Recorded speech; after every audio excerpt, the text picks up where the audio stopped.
I've come to the beautiful island of Bali, which by any standard is exotic, even to Indonesians who flock here from other parts of this sprawling country. This is Ubud, which is as Balinese as it gets, surrounded by gorgeous rice fields and terraces, lush forests, home to lively arts and culture, centuries-old Hindu temples, great restaurants, and of course famously warm, hospitable people. It should be said up front that if there's anything wrong with Ubud, it's that too many people come here.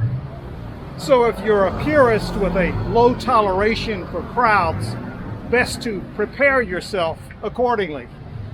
I place myself in that category, and yet unlike some ultra-popular tourist places that I prefer to avoid, this is not one of them. While the main arteries of the town are crowded and busy, the real Ubud is behind garden walls and along quaint residential alleyways. Everywhere you look, there are hidden away homes, hotels, and guest houses where you can wake up to the sound of tropical birds and imagine this place as it was before the tourist onslaught.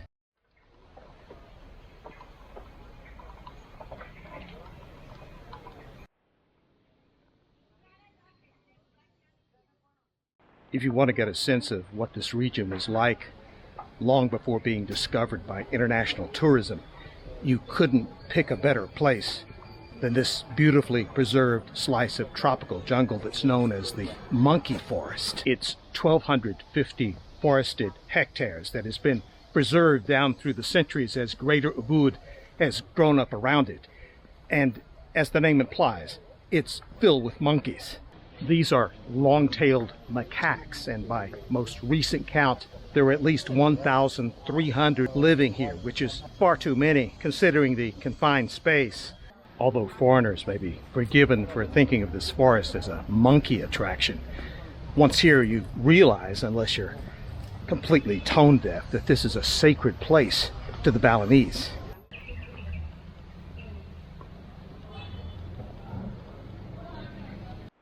The temple you see here is one of 3 in this forest, each dating to around 1350.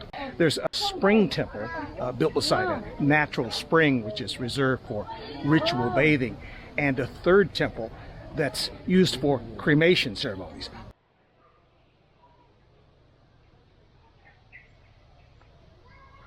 The signage was a little ambiguous here, and I'm walking in an area maybe I shouldn't be, but this is the quarters of the monks behind the main temple. It's pleasant and quiet. I would say simple above all. Monkeys have long played an important role in Balinese mythology and art, and so the local council that governs this forest considers it both sanctified ground and a conservation area. Personnel feed them sweet potatoes 3 times a day in addition to the food they forage from the forest floor, but that's not to mention the extra legal snacks that tourists bring in. Not long ago you could still buy bananas here to feed them, but that's been discontinued because so many of the monkeys were getting too fat.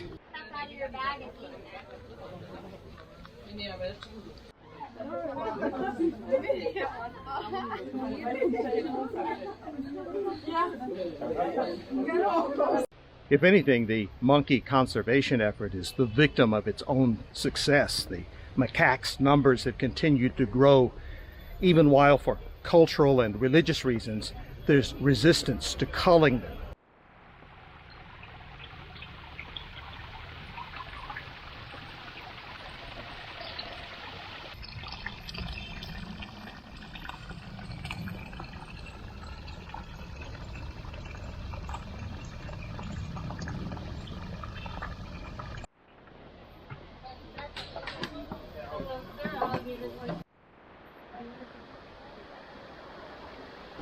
You can maybe hear the water from the stream in the narrow gorge below me, which is just below the so-called Holy Spring Temple, a temple that was built here some 7 centuries ago. I mentioned the temple here associated with cremation. Well, this is it. The Buddha Prajapati or Prajapati Temple. Within Hinduism of the kind practiced in Bali, Prajapati is thought of as the creator god. The cemetery next to this temple is not intended as a permanent place of repose. Rather, it receives its dead in waiting for cremation, something that occurs ceremonially here every 5 years.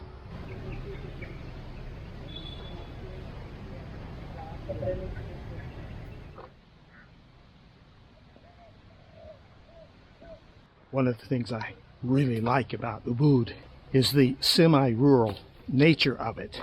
If you come here, you might think, upon seeing the crowded streets and all the motorcycles, the pedestrians crowding the sidewalks and the streets, that it's one big cluster of tourists, and it sort of is in spots. But the countryside is never far away. You're surrounded by pristine countryside, little villages. The place I'm walking now is called Dragonfly Village, and it's only minutes from the center of Ubud. And it's of course semi-rural, rice fields on both sides of this narrow lane, which is meant for only pedestrians and motorcycles.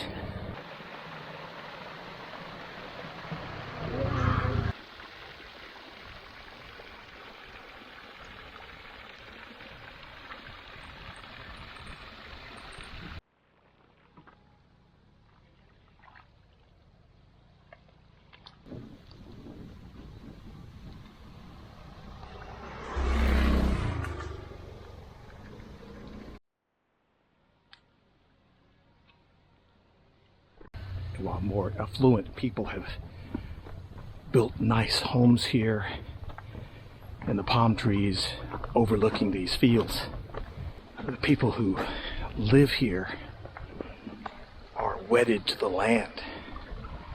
So the growing of rice and bananas, coconut palms,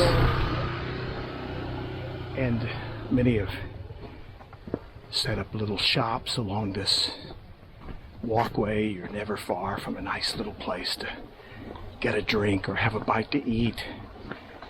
There's all of the accoutrements of being quote-unquote in town out on this country lane. That gurgling sound you hear is the irrigation stream that keeps these rice fields watered.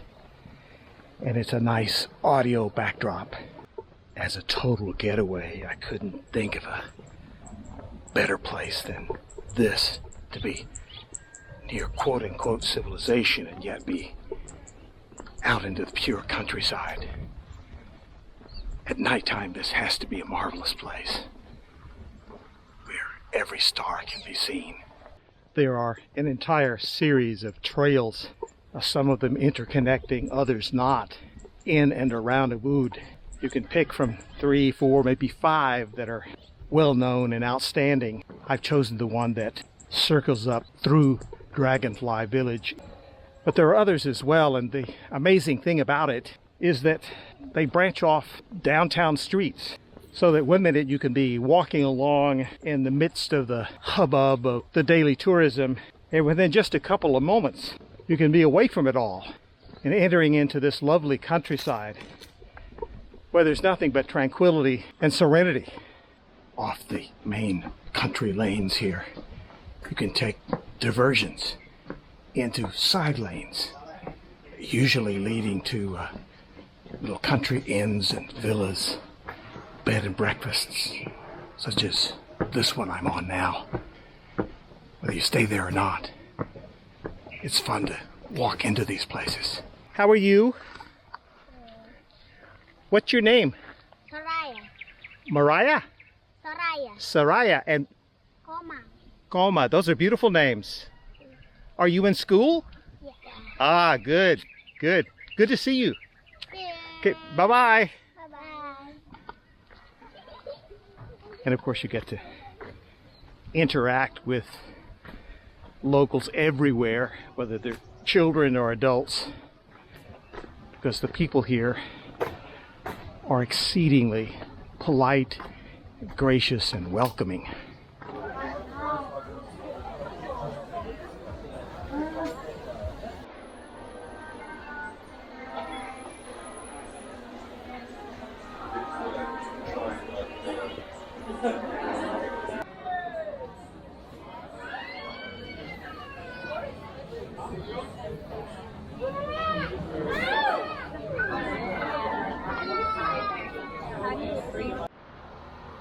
Open your hand. Up a little bit. To the net.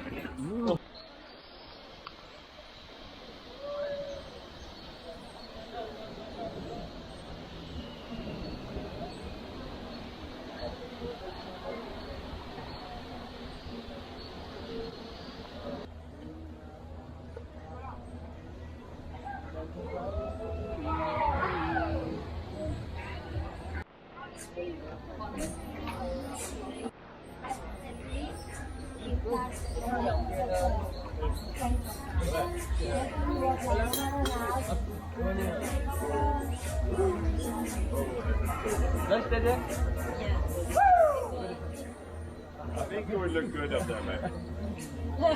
Still there right here.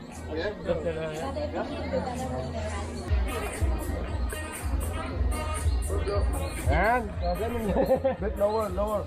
Look at me.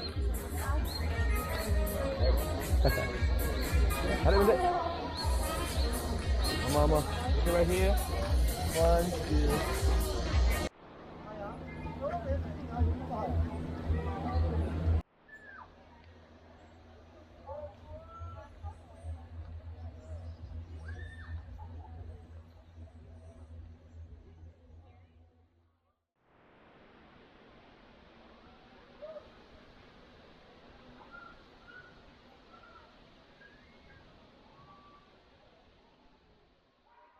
One of the things you don't think about when you think of rice terraces is that you're also entering a forest by the very nature of the terraces themselves being built into the sides of tropical hills. When you get to the bottom of these terraces, and I'm not quite there yet, it's like a sun pit. It's like being in a bowl. And so it becomes especially heated, in addition to being humid, as I walk along a rather narrow and muddy path, which is really nothing more than a rice levee on a cliffside. Well, I've taken my first spill.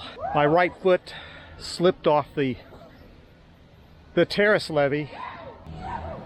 Foot was hard to extract, and I had to do it cautiously because on the other side is a steep terrace. So I didn't want to just come up and go over the edge. So lesson learned, don't be distracted for even a millisecond here. Rice fields abound in Bali, but it's the splendid rice terraces like this one near the village of Tagalong that visitors flock to for its sheer beauty. Tagalong is about a 20-minute drive north of Ubud and one of several nearby. As you look over this carefully curated landscape, there's nothing haphazard or random about how it's cultivated. In fact, you're looking at the result of specific practices that have continued unchanged here for more than 1,000 years. This terrace complex, like others on the island, is watered by a centuries-old management system unique to Bali, known as subak. Subak is a traditional, sustainable irrigation system that's more than merely a method of watering these plants. It's a way of life, binding together agrarian communities on the island under the management of priests presiding at local water temples. To my surprise, I found the water temple here, tucked away in a secluded corner of the property at the end of a narrow path.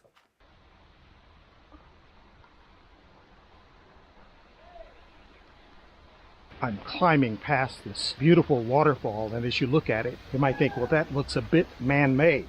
And of course it is. It was designed and structured as part of the Subak system to transform these beautiful hills into a sustainable place to grow rice.